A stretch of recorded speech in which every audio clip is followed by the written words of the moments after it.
मेरा नाम हिमांशु गोपचे है। मैं बालाघाट कटंगी से बिलोंग करता हूँ। आज मेरा फर्स्ट दिन था, डे फर्स्ट था। आज हम 7 बजे आए और एमडी सर ने हमारी आईसी रिवॉल्विंग की क्लास ली, प्रैक्टिकल करवाए, आईसी रिवॉल्विंग प्रैक्टिकल करवाए और उसके बाद आधा घंटे का ब्रेक हुआ खाना खाने का।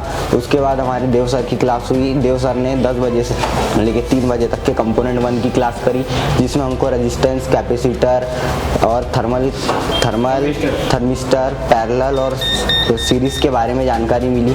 मैं कोई भी मदरबोर्ड से थर्मल, रेजिस्टेंस, कैपेसिटर 5 मिनट में ढूंढ सकता हूँ और उसके बाद हमारी एमडी सर ने प्रैक्टिकल की क्लास करवाई। उसके बाद 9 बजे People talk